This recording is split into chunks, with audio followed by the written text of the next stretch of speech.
this case, we play as a finance manager who works for the slide group.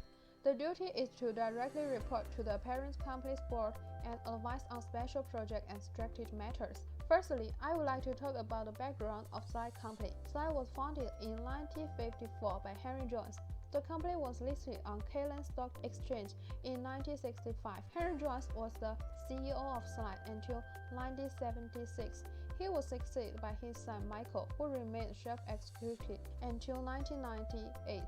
Michael's nephew Andrew Jones took over and continued as CEO. And Slide business strategies are distinguished upstream activities from midstream activities and downstream activities. The upstream activities include exploring for oil and or natural gas and bringing potentially productively wells into production.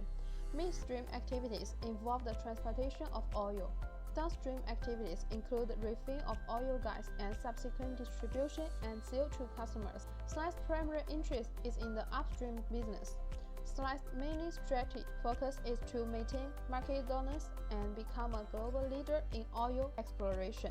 At present, Slide Company is facing several problems and need reply. Firstly, the oil reserves have been exploited and the annual report was misunderstood by colleagues. Secondly, Board of Directors give a set of proposals. Based on that, we need to provide a detailed analysis of each of those suggestions by the Board of Directors. Thirdly, we need to identify the risks and key factors of the shale oil. Hi everyone, I'm Ling. Starting with Part 1A, should we make a public announcement of this information? And the Director of Finance would like a clear indication of the implication for our relationship with our various stakeholders. So here, the decision to be made is whether to make the information concerning the downgrading of the Slide's reserves public and the implications of our relationship with various stakeholders. So to make this information public will surely affect the share price of Slide Group. So the first stakeholders that will affect is our shareholders.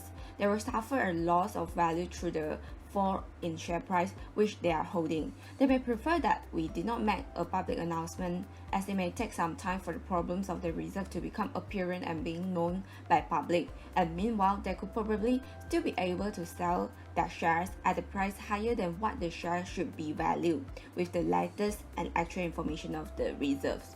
And our current two major shareholders, which are Andrew Jones and False Oil, may still be able to sell their shares at an inflated price. However, they will technically be unable to sell any shares before an announcement is made due to their relationship with Slide, where they will be having or possessing the inside information. So both parties may wish to uphold their integrity by insisting on a public announcement.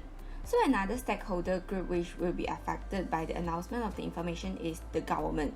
Some political and economic problems will be created from the announcement of the information. This is because the government, where the wells are located, will be losing the cash flow or income from royalties, taxes, and etc. There may also be a situation of unemployment due to the production being suspended for the long term, where some employees may face the threat of being laid off. So moving to another group of stakeholders, which is creditors, we might also lose trust and confidence from our creditors. Our creditors might doubt Slide's ability to generate future cash flows, as it is likely to be diminished through the flow of oil being suspended. There may also be a hard time for the group to sell the wells, even if we decide to dispose of the wells, unless we factor the downgrading of the oil reserves into the selling price, and the cash flow will still be affected by the low selling price. So based on the analysis, we feel that we should not make a public announcement of this information at this time. Hi, I'm Yen Shang and I will be presenting Part 1B. What are the ethical issues that you feel are relevant? Several ethical issues arose in response to the head geologist's suggestion to keep it silent on the issue of the overstatement of oil reserve, as the financial statements have already been published. The principle of integrity requires us to be straightforward and honest in all professional and business relationships. The management integrity may be breached if Slide refuses to make public announcements. As a result, it will influence the user of financial statements to make inaccurate decisions, as they believe the company has a better financial position.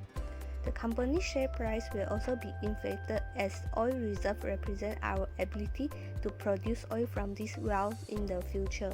Public companies are prohibited to practice selective disclosure to the public according to the rules enforced by Security and Exchange Commission, and if they violate the laws and regulations of such information is concealed against public. Furthermore, our professional behavior could be at stake if we conceal this matter because we as a professional accountant must avoid any action that discredits the profession.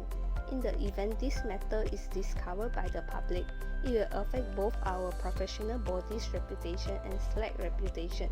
SLAC has been known for its unblemished reputation for ethical behavior in the past. Such an event will have a negative impact on SLAC reputation and will affect its future earnings as the public loses confidence over SLAC.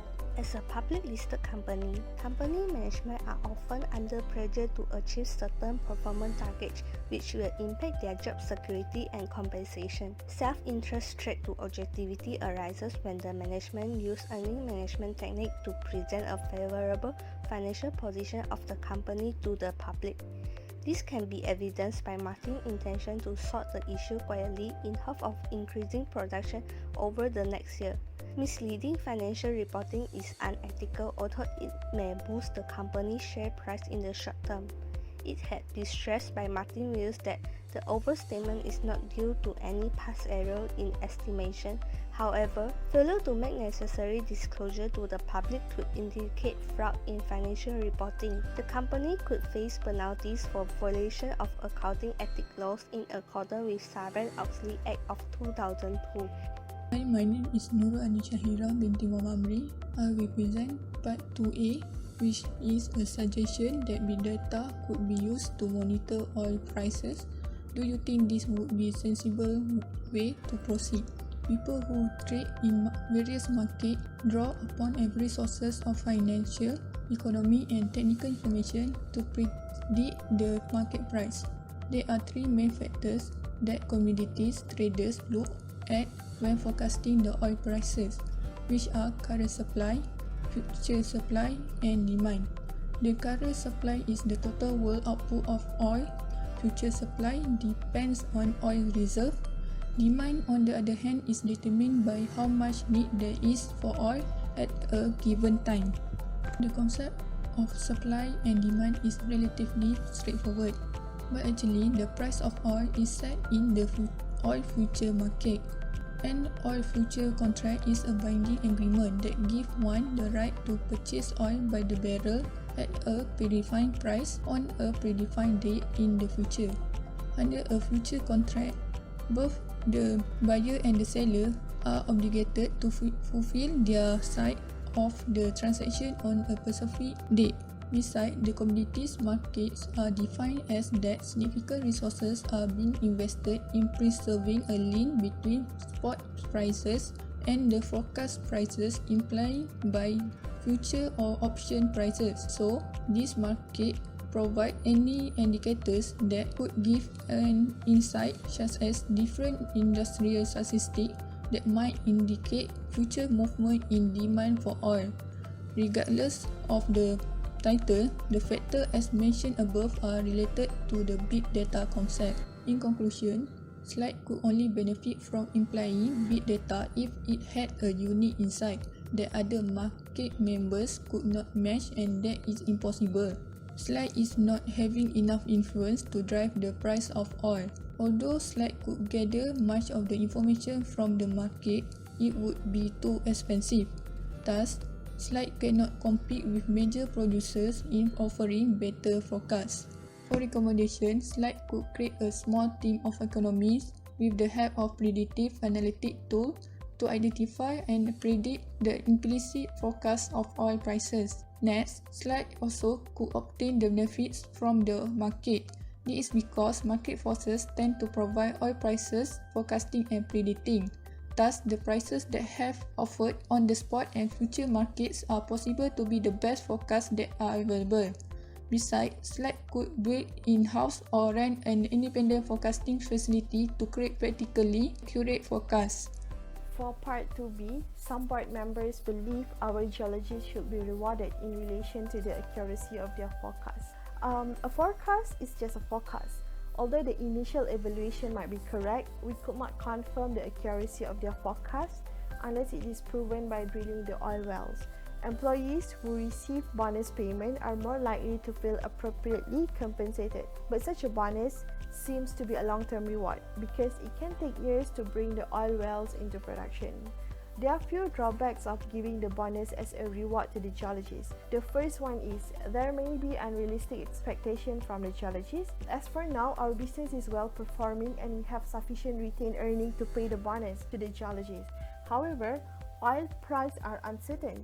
The price may drop and our revenue might decrease. There will be time where we cannot provide the bonus to the geologists, and this situation cause the geologists to be disappointed and it can affect their morale and productivity. Next, there are possibilities where employees will cross the ethical boundaries. When we value a reward, we often choose the shortest, easiest path to attain it and persuade ourselves that we are doing it right. Conflict between the geologists might arise as a result of unhealthy competition, and it will also create additional pressure and stress towards the geologists. Giving a bonus to the geologists means it will increase the company's operating expense. We could not assure that revenue will be generated from those reserves. Hence, providing a bonus to the geologists will cause the company to incur extra costs, and I do not think our shareholders will agree with this proposal because it does not give any benefits to them at this moment. The last point is, bonus will be seen as an entitlement rather than a motivator when it is used continuously. There is also a tendency for the geologists to carry out work negligently and distort effort in order to obtain their bonus. They may be reluctant to carry out their jobs in the future if they know they will not get the bonus. As a recommendation for the reward to the geologists, rather than providing performance-based bonus to the geologists, I think it will be better if we offer employee share option schemes or ESOS to our geologists. Offering stock options to employees is a cost-effective approach as it helps to attract talented employees and maintain their loyalty towards the companies, and it can also reduce the turnover rate. Conflict between the geologists might arise as a result of unhealthy competition. Hi everyone, my name is CGMA and I will explain for the part 3. Response on proposal to extract shale oil deposits. The first question asks about, as a finance manager, what risk do you envisage in our entry to the shale oil business? Shale rock is found deep underground. This rock contains natural gases and crude oil. Advances in technology over the last 10 years have meant that this oil and gas can be extracted from deep underground. Light is a strong supporter of sustainable oil and gas production. Extracting these minerals involves a process called fracking. Fracking breaks up the shale rock, which releases the oil and gas. Water mixed with sand and chemicals is forced into the rock so that the oil and gas can seep out and be collected. Firstly, fracking may impact drinking water. Water forms the primary transport source of toxins from the oil shale industry. One environmental problem is to prevent leaching of toxic materials into the water supply. Fracking substances can spill into the community's groundwater, either by mistake or if they are disposed of improperly. Fracking uses a lot of natural resources. They do include hundreds of other products in truckload. Unless the water is already on site, it must be trucked in. There it is stored in huge tanks before the fracking can begin. Fracking can cause earthquakes too. They cause earthquakes by injecting this water into special wells. The high pressure pumping in the fault lines can cause changes. The quakes may therefore occur well away from the disposal well. Second, there is a danger if oil prices are falling and make the exploration unprofitable. Falling oil prices could eventually go below zero as the global storage capacity outstrips the oil supply. If oil prices will result in a spate of bankruptcies in the oil and gas industry, and if it lasts long enough, other countries will be able to see their economies collapse. The coronavirus pandemic has triggered so drastic a decline in oil demand that the planet is running out of space to store tanks. US crude delivery for May turned negative, and this is something that has never occurred. Third, the other risk of entering the shale oil business is lack of ability to identify and exploit possible exploration sites. The process of searching for oil requires an understanding of geology. Geologists conduct surveys that include the analysis of the fossils that can indicate that an area was once abundant in the plant and animal. The problem will arise when geologists fail to identify possible sites for exploration that will affect the production of shale oil in slide. If slide believe that an area is worth exploring, then it must seek permission from the owner of the mineral right, who is not necessarily the owner of the land or stretch of water at surface level.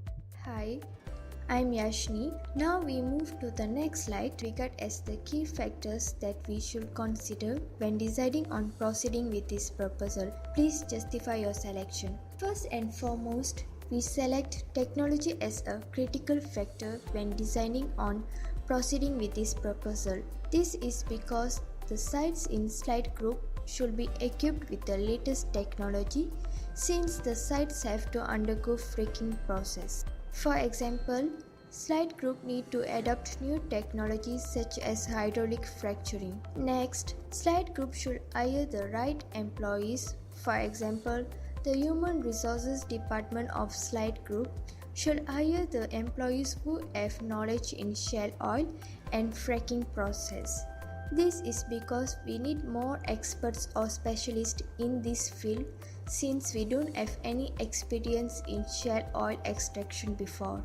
Other than that, acceptance of change by the management and employees is crucial that we should consider when deciding on proceeding with this proposal. This is important for the management and employees that are working in our company because they can cope up and accept the new business environment. So, we need to take some essential steps such as give proper training and briefing to our employees and management. Furthermore, location is also a critical factor when deciding on this proposal. Slide group should explore new places such as Australia, Russia, and Argentina that have significant reserves of shale oil. At the same time, we need to follow the rules and regulations that set by respective countries in order to buy the exploration rights. Environment issue is one of the crucial factors since there are many bad impacts such as air pollution, water shortage, water contamination, and earthquake due to the fracking process. So, we need to reduce the bad impacts by using the waterless fracking system, replace fresh water with recycled water, replacing diesel-powered equipment with natural gas engines, usage of water purification, and lessen the methane leaks as well. Last but not least, finance factor should be an essential aspect of a crucial key factor. So, slides group make sure that we can cover the expenses that occurred during the fracking process if we proceed with the shale oil extraction proposal. In conclusion, under rules enforced by Security and Exchange Commission, public companies are not allowed to disclose information to the public. Next, we suggested that slide can create a small team of economics rather than using big data. Because oil is a worldwide commodity and people who trade in oil market have various kinds of ways to predict the market price. If slide implemented big data, it would increase the cost management by gathering much information from the market. Thirdly, offer geologistic employees stock option, it will be better than bonuses.